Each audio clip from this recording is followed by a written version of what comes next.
Welcome, everyone, to another episode of Debt Stories, Real People Beating Debt and Winning Financially. Today, we meet Siobhan, who lives in Jacksonville, Florida, with her two kids, ages 8 and 15.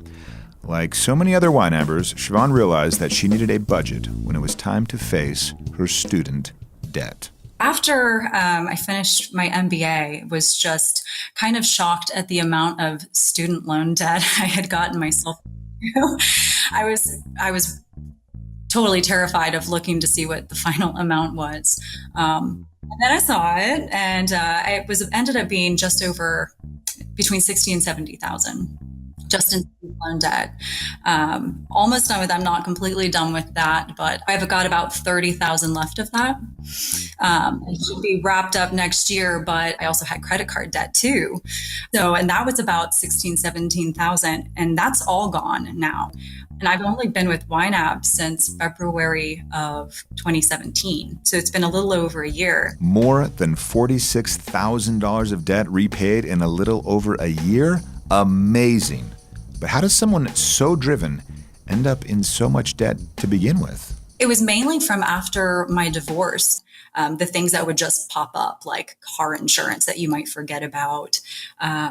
And then just trying to fit having the two kids with one income. I'm in my later 30s now, but I had never had credit card debt. I always shied away from it. So it kind of piled on pretty fast. It was really kind of scary. Big life changes often lead to big financial changes, and it can be tough to find your new baseline, even if you're paying attention like Siobhan. To be honest, it's kind of sad, but I can't even tell you exactly what it all was. I had always kept a budget, so it was like, well, how did I end up in this situation when I felt like I was doing everything right? That's when Siobhan went looking for solutions and found YNAB. I was researching another product and came across a blog that compared this other product and YNAB. And they ranked YNAB as being better. And so there was the trial. And so I gave it the trial. And within the 30 days, I was just like absolutely hooked. And like even my coworkers can tell you, I seriously just like talk about YNAB all the time. But no, it helped so much. It has just helped me just get my finances more in line and help me achieve the financial goals of getting out of debt. It was the reporting functionality that really hooked her. When you first start YNAB, you don't so much change your habits quite as much. It's more of like, okay, how does this fit in with how I'm doing things? And then the reporting, like having it break down into the categories and then where my money was going. That was really what kind of like, I just realized I was spending money. You know, you feel like, well, I'm making good money. I should be able to buy this or buy that. And the money's in my checking account. So it was kind of like that, not having the reality, not just the forecast, but the reality of what you're spending on, because the little bits, they end up being a lot. The proof, as they say, is in the reporting.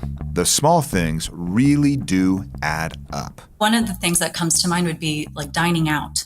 You know, you might think, well, I'm going by, that coffee shop. It's going to be less than $5. That's not bad. But when you multiply that by 5 for every day of the week, then it starts to really add up. Or even just, going out to lunch every now and then, it's 10 or $15 for lunch. That turns into a pretty big bill over the month. So I think that's definitely one of the things that I saw with the reporting. And then just also like little subscriptions too. So maybe you have like a music subscription that you subscribe to.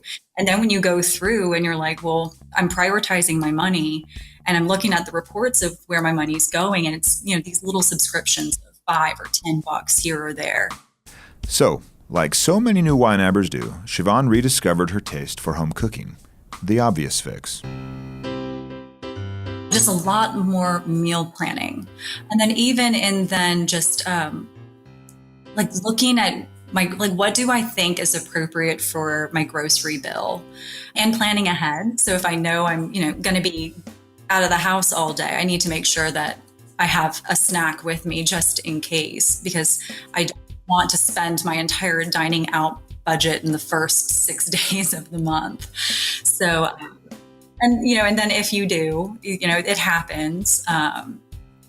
Being just knowing like what money I have available within my budget to move to that category. And how much is her dining out budget these days? I try to keep it around like $50 for every 2 weeks. Of course, rule 3 is always there if you need to spend more, like during a sudden move last July. It is a disaster. So yeah, my dining out budget was completely blown for that month. But when when you go over and you look back and you see oh my gosh, did I really need to spend $500 on dining out, especially when I'm trying to finish paying off my student loans? I would much rather put it towards the principal of my student loans. So, they're eating at home a lot more, and Siobhan trimmed all of the unnecessary subscriptions from the budget, a great start. But she's also throwing every extra dollar she gets at those debts. Well, I do get a bonus every year, so that went to it. But even beyond that, it's really easy to see that money come in your account and just splurge, to go on a vacation and stuff. But, logging it and then hurrying up and paying for what you want to put it to. So hurrying up, it doesn't spend more than a day in my checking account. But no, you're right. There wasn't really anything major that really happened. It was just adjusting priorities. Adjusting priorities. Simple, but sometimes so hard. And not always an easy sell when you've got kids. They know that, mom is really focused on, especially now, paying off student loan debt. And they're right behind me wanting, kind of rooting me on, wanting me to get it. So, and they're actually really understanding, the nice thing is we can always, put something towards the budget for entertainment or doing something. And I will give them an allowance. And so, once they spend that allowance, they know that that's up, they can't come back to me for more. But I can't say that they've really gone without or anything. It's been a learning experience for them. I've been trying to use it as a learning experience on how to manage money, saving and, not spending before it even hits your account. So the kids are on board and learning to manage their allowances. Excellent. But no family budget is perfect. Or is it? When it comes to life's little luxuries, the non-negotiables, Siobhan said, I guess I would say fitness type stuff. I like to go to Pilates and yoga. So I will, every now and then put some money aside in the budget. But with that said, it's not something that I'm really treating myself to all the time. I would say I've even cut back on that. And I started running because running's free. Even for some of the luxuries, if I really want coffee, I make it at home now instead of going out. I can't really say that there's really any luxury that I've found that I can't go without or adjust in some way. You might think that giving up yoga, Pilates, and switching to coffee at home would leave a bitter aftertaste, but quite the opposite. It really helps put things into perspective on what you think you need and what you actually need. At least for me, it makes me feel really grateful for what I have. That's been one great thing about going through this process is I'm just really grateful for what I have in my life, even the little things. Not only is she feeling grateful, now that she's budgeting, a weight has been lifted. I feel like it has actually made me a better parent because I'm not stressed out about finances. That's not something that I have to worry about. I can just kind of focus on my kids. There's not other things running through my head when I get home. Not that every day is a perfect day, but I'm not stressed. For somebody who's, in debt and who might be struggling to make ends meet, that level of stress just really kind of puts a damper over everything. And it just doesn't really leave you. So I definitely feel like I can be more present in the moment with my kids. The peace of mind that comes with freeing yourself of that much debt is huge. It's hard to even fathom when you're living on the financial edge. And that's just where Siobhan started. She remembers thinking, I make, good money. And so am I struggling, feeling like I'm living paycheck to paycheck? And when I looked back and, looking at my finances and with the reporting, I was making over $1,000 a month in debt payments at one point when I first started. And that was just like, it like literally took my breath away, because I was like, I'm paying other people this money before I've even, pretty much fed my kids or paid for housing or put gas in my car. Like that money's like already gone. It's so true. Debt is an agreement to a future pay cut. But she's recovering, and next, Siobhan looks forward to buying a home. After this debt is paid off, I would like to buy a house. In my previous home, when the market turned, I owed way more than the house was worth.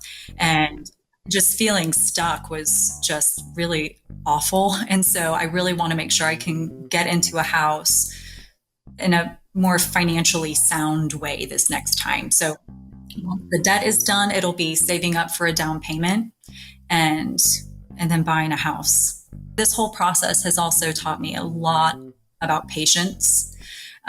We kind of live in a society where you want it and you want it now. And that's why so many people have so much debt. But just teaching myself to be patient and that, do this the right way, pay off the debt. So, you're not paying other people before you pay yourself.